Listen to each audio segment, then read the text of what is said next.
some things I love in Philippines.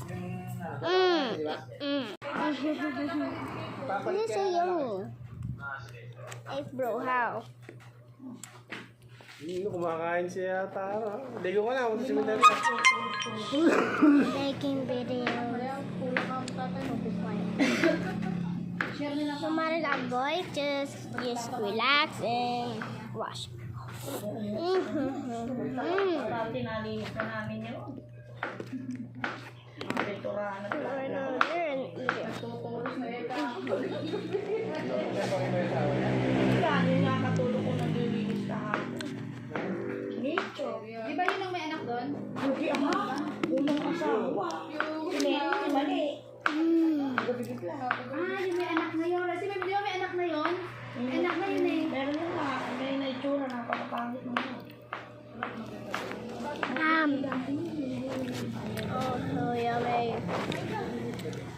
Here. Kasi ano ba yung tsura ngayon nun? Maganda, foreigner asawa nun. Kaya lang ano. Ang kinakasama ngayon, yung tawa ni Tony Putol. Ano ka lang may tsura eh. Hindi nga, malit nga. Nung simula nung binigyan ng 100,000, hindi na gano'n, pumasok. Yung tawa ni Boss Tony. Sinundan nga raw sila, sinasabi nga sa akin, sinundan daw sila ng dating asawa. Ano sa inyo, sinundan nga, nakita raw sila. Sinundan sila, kasi nga nakita nga si ano, yung dating asawa niya. Sinundan niya niya sa mga ano, Tacloban. Sinundan sa Tacloban, nagpasama pa sa akin. Alin? Ay, si Mali! Sinundan sa Tacloban, sa Manila ba? Hindi. Tacloban. We don't eat the rest. So. Hindi pwede Sinundan doon sa Manila doon. Malapit pa. I gotta drink some water, bye. Basta doon. Hindi, ano.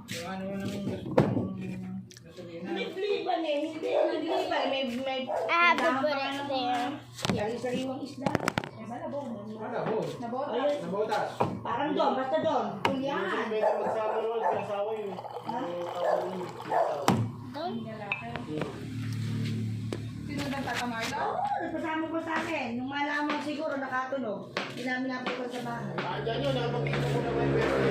Ay, pagpapag pa na sila nagwala. Bago pa lang sila hindi wala.